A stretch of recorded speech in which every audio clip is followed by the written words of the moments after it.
Hello everyone, and welcome to the final character video of Wrestling with RahXephon. For this video, we're going to talk about Ayato Kamina himself, the main protagonist of this series. Now, talking about Ayato is quite challenging for me, as this is the 5th draft of the Ayato script that I've worked on, so hopefully I can touch on all the bases here. And all those bases consist of balancing out Ayato's good writing and good traits and good character development and interesting moral dilemmas and so on and so forth, with an execution that doesn't always pull it off correctly, or very well, especially near the end. While Ayato's character is pretty well written and built up for most of the series, a questionable change in motivations and goals kind of derails a lot of this, and this isn't helped by the fact that he discards his humanity, even though he says he won't, and literally resets the timeline, introducing us to a new Ayato who is probably literally a different person, which does skew our view of both him and his possible development. As a result, Ayato kind of splits the difference of the RahXephon cast, where he is both very well written and also poorly written to the point where I have to ask several questions about what they were thinking. It's very interesting how a series that's cast is all over the place managed to create a main character who is both very good in some regards and has some very questionable writing at the same time. It's why talking about Ayato is so difficult for me, and why it's hard for me to concisely examine his character, although I will attempt to do so here by examining both the pros and cons of Ayato Kamina. Of course, before we do that, we need to briefly explain his place in the plot.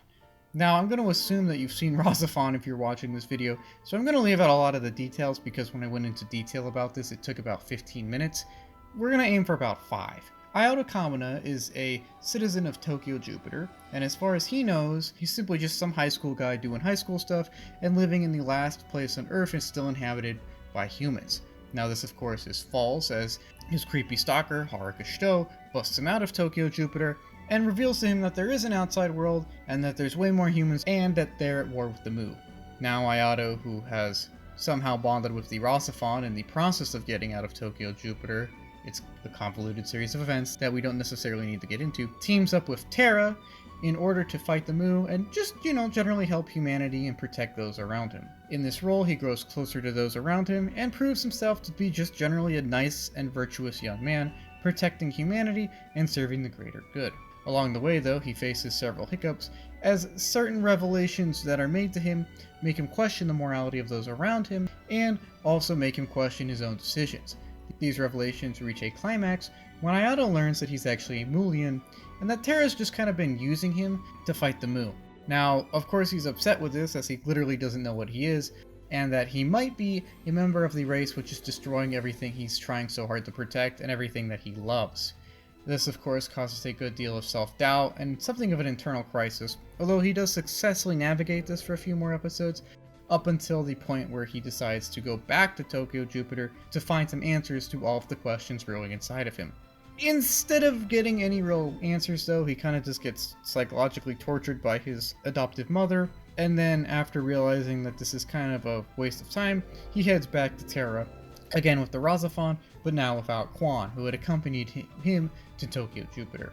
Anyways, as the series starts to wrap up, Ayato once again comes to terms with himself and who he is and what he is, and once again establishes his goal of simply helping those around him and protecting them. Very generic anime protagonist stuff, but in this context it works perfectly good, and I've never been one to really bag on this archetype.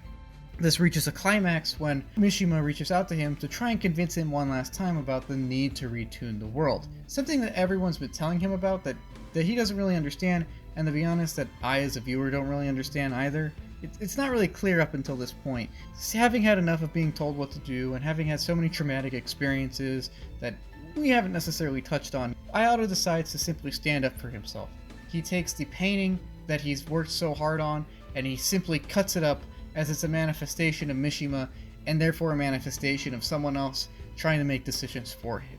He says, we don't need to retune the world, we can stand on our own 2 feet, we can make it ourselves. And this is the crescendo to Ayato's character, which unfortunately is discarded as the series wraps up, because a few episodes later, Ayato is completely on board with retuning the world, and thus embarks to do that, and after some discussions with Quan, basically retunes and resets the world. And this does, of course, set up a better timeline where he's now married to his creepy stalker and has a child who may or may not be Quan. And that gets us to the character discussion slash dissection. Now, again, I'm assuming you've seen RahXephon because I've left out a very many details about Ayato's character, plot, I guess. I left out a lot of events that he himself partakes in because we're just zooming out and looking at Ayato as a whole. And to do that, we really have to look at the two halves of Ayato. There's the well-written and well-executed half that makes a great protagonist, and then there's the other half which is kind of contrived every now and again, not necessarily the best written, and that kind of falls flat in lieu of the conclusion. I was originally leaning towards the positives of his character, and then in the second script I leaned towards the negatives. However, I feel that in order to understand someone, you need to see all sides of them. So we're going to start with the positives here. Now, as a main character, Ayato does follow several tropes of the generic anime protagonist of, oh, I want to protect everyone, and I need to save everyone, and I just need to be a good guy. And to be honest, that's fine. That's not a critique. That archetype's perfectly fine. There's nothing wrong with a nice Ichigo or Naruto or, just I want to protect everyone and promote the power of friendship. That's perfectly fine. However, they do more with that in Ayato's case, as they make sure to give Ayato a good deal of psychological and emotional depth and complexity.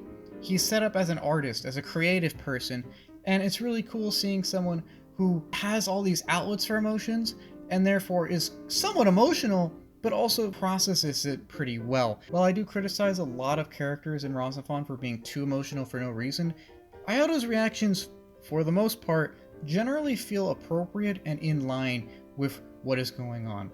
He gets very upset when he learns several revelations, like the existence of the outside world, or that he's been lied to, or that he's a Mulian, so on and so forth. However, in most of these cases, it does make sense that he would be upset, and I appreciate that he not only gets upset when these things happen, but also reflects inwards enough to question why he's upset and then work through it. I love the fact that Ayato is upset that he's a Mulian, because that would be really distressing if you find out you're technically a member of the people trying to kill everyone. However, while he does get upset over this and while he does withdraw for a while, he also takes time to eventually reflect and say, you know what, that doesn't change what I've done, and that doesn't change who I want to be. And as such, I can accept that my blood is blue and move forward. And I do think moments like that show that there is a lot of good, solid writing to Ayato's character. I don't blame him for going to Tokyo Jupiter to look for answers in this time of distress. I don't blame him for getting distressed when he does, most of the time, upon learning some kind of big revelation. And I do think it's good that the writers took time to show Ayato going through all these cycles and emotions, because it does make him more relatable. Up until the very end of the series, up until everything kind of goes off the rails, I think Ayato's character is one that you can actually get very invested in. He does go through the full gamut of emotions, and for the most part, he does a good job navigating his way through them. I appreciate the fact that he's not infallible, that he does have serious doubts and questions and moral dilemmas every now and again. It is good seeing a protagonist who does this in order to flesh out his kind of generic motivations. It is a nice combination of a likable, simple, generic motivation with a complex character that questions motivations, that questions how they feel, why they feel that way, and whether or not they're doing is the right thing. These two combine very well and set up Ayato as a very likable and very strong protagonist for about the first 21 episodes. And this is where we start to get into things getting kind of iffy, because the whole arc of Ayato's character is predicated upon two things: the Ayato Cycle and him establishing his own motivations and agency. Now, rewinding for a quick second to establish the Ayato Cycle, Ayato's character, while it does do a lot of good growth and have a lot of good character moments, is somewhat formulaic, and that formula consists of four main steps. The first step is we get to know a confident Ayato who simply wants to help and protect those around him, and this leads him to joining or trying to do something for the better. An example is he joins Terra to protect humanity. The second step consists of Ayato learning something that distresses him and causes him to question his previous commitment. For example, he learns that Terra is aware that he's a Mulian and has been hiding that from him. This kind of earth-shaking revelation leads him to question his decisions and his values and what he wants to do. This shakes up his confidence and causes him to withdraw and get a little moody. And this results in the third step, which is kind of him sulking or working through things. It kind of goes in stops and starts. Now, sulking has a negative connotation. However, I do want to say that most of the time he gets upset, it is for relatively reasonable reasons. Like, again, if you found out that everyone was lying to you about your species and what you're supposed to be doing, yeah, that's a pretty good reason to get upset. And these emotional moments are important because it shows both Ayato working through things and the fact that, yes, he's human. And eventually he does work through these things, and that gets us to step 4, which is Ayato kind of cementing his growth. He's grown more from where he was when he first started this cycle, and he's willing to give things a try. He is not the same as he was before, but he is a better version of it. And of course, this leads to him becoming a confident young man simply trying to do the best, which is of course the first step. While this growth is sufficient, I do again want to say that it is kind of formulaic, and you can definitely notice it if you look for it. And trying to make the formula work at all times does cause Ayato's character to have some contrived moments. I have said that he is relatively well balanced for the most part, but there are times where the series does play up his emotional vulnerabilities, and especially his self-doubt, simply to make us either like him more, or to get us more invested, or to push some kind of plot point and development. Sometimes I think it does make sense for Ayato to be withdrawn or upset. However, there are many times where he's portrayed as completely uncharacteristically doubtful or negative or self-loathing, especially, that feels like it was made simply to try and push a plot point or character drama. We see this especially near the end of the series, where he's become this giant RahXephon-like deity, and yet he has to be told by Quan that life is worth living and that everything's okay, even though that in his current state he has the power to make everything okay. And then she also talks to him about the need to socialize and just talk to people in general, which isn't really an issue that Ayato's character has up until this point, because he is rather pleasant and sociable for the most part. And there are instances like this, especially near the end of the series, where you can tell that he isn't withdrawn or upset because of some revelation, but because the writers need him to be, to press character development, to press character drama, and certain plot points. It's not a big nitpick, but it is something I noticed every now and again, and it does make his character feel somewhat inconsistent and even weak at times. The bigger issue with Ayato's character, though, is what his motivations are at the end of the series, and just kind of how his character is wrapped up. Now, as mentioned earlier, Ayato gives an impassioned speech around episode 20 where he tells Mishima, "I'm tired of people deciding things for me. I'm going to take a stand for once. I'm going to do my own thing. I'm going to be my own guy. I'm going to set my own goals. I'm going to save the world on my terms. I am going to be the guy. I'm going to get it done, and I'm going to do it my way." And he cuts up that painting and says, "Mishima, I don't want to retune the world. I want to save it. I want to do things the right way, and I want to prove that humanity and myself can stand on our own 2 feet." And he burns that painting, and he tells her to go away. He's got this. And that right there is the peak of his character, as he's finally established his agency, something he struggled with doing for a good chunk of the series, and he's become his own man, and he has his own plan. And that right there and that impassioned speech are just such powerful moments.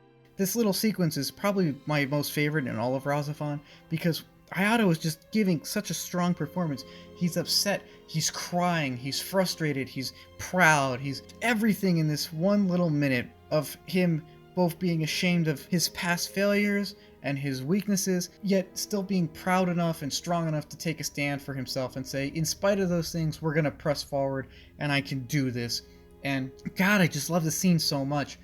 And I bring this up because that's really the peak of his character, and because of that peak coming in episode 21 and establishing his motivation as we need to do things our way and save the world on our terms, it kind of directly comes into conflict with what he ends up doing and what his end goals are.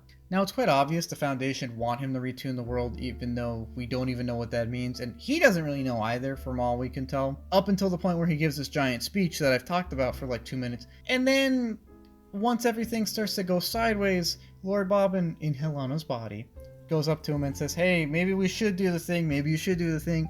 And he just kind of goes, well, okay, I guess I'll do the thing. Now, I want to shout out this very thankful comment that does say that, according to supplemental RahXephon lore, Ayato retuning the world is not the same as the Mu retuning the world. So technically, him and the Mu do not have a goal. Although the Foundation just wanted someone to do it, so him and the Foundation do technically have a goal. Now I bring this up because this delineation is not clear in the actual series, so as a result, when Ayato does decide to retune the world, it makes it look like he just switched teams or something, or that he's easily influenced, and he just threw away all the agency that he just established in this freaking awesome speech scene. And while he technically doesn't, I do want to say that it's not a good look having a character spend like 20 episodes establishing their agency and that being a big point of their character, and then all of a sudden just kind of doing what the other people wanted him to do anyways. It's not a good look, and I don't think I need to explain how even if he technically doesn't undo a lot, it makes it seem like he does, and it does trivialize a lot of his character growth up until this point, and it really makes us question his motivations as well. The issue is not that Ayato resets the timeline, but how he and the show come to the conclusion that he must. Ayato is basically told he has to and that it's inevitable, and then he just says okay without questioning this or going against this, even though literally a couple episodes ago he was questioning the very need to. The fact that he resigns himself so quickly to retuning the world without necessarily knowing what's happening is why this feels weird and out of place to me. If him resetting the world was him exploiting some clever loophole to save it, or something that he was forced to do because literally the only other option was to have the Mu reset it and therefore screw everyone over, it would have made a lot more sense than him just doing it because someone said, well, you have to, and just going okay, because there's no proof that he had to. So the execution and not the reset itself are really what undermine a lot of Ayato's character, and why the idea of a reset doesn't bother me, but the execution of it in this case does. I understand in lore reasons why he needs to retune the world, mostly because the dimensions are merging. However, this isn't established enough to really make it a prominent point, or at least in my viewing, a prominent enough point to really push home the point that he needs to retune everything. To be honest, it doesn't feel like he needs to, and that's what makes the sudden decision to do it feel so weird and forced, is we know there are stakes, but we don't know what they are 100%, and therefore we don't know if retuning is necessary or an overreaction. This is how a little bit of sloppy writing can undo a mountain of solid writing up until this point, and it's why I find talking about Ayato to be a little deflating, to be honest, because he was handled really well and he had a lot of potential, and then they kind of just dropped the ball at the end by switching up his motivations so suddenly and radically. That's not to say that his previous character growth should be disregarded or ignored, it's just to say that it seems completely ignored by the series itself when Ayato just says, I guess we will retune everything, whatever. And to further nitpick that, I guess, I do want to say that since it is a new timeline, doesn't that mean that the Ayato we see at the very end of the series is like literally a different person who has probably not had any of these character growth experiences? Like, aside from his name and appearance, he's literally a completely different person, probably with different views, life experiences, and everything else. So, does he have all of the growth and experience that the Ayato that we've got to know has had? I think not. And I think that's another example of the show literally undoing or throwing away a lot of his character growth and progress. I don't mind reset endings, but in this case, it does make it feel like Ayato's growth and inner conflict and all of that are just kind of shoved aside by the series itself for a more convenient or fairy tale ending, I guess. And it is just jarring to me, and I don't particularly care for it.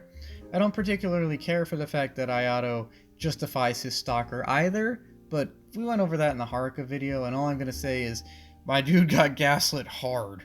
And, I hope that works out for you, because I don't really see it, to be honest. But that's really the main dichotomy of Ayato's character, is his solid and very well written majority of his character, and the questionable motivation turn at the end that disregards a lot of that previously mentioned growth. And that's why talking about Ayato is difficult to me, because he is both very well written, and yet the writers drop the ball at the last minute to the point where I have to comment on both his excellent writing and how questionable writing kind of, I don't want to say ruined, but sullied the character to some extent.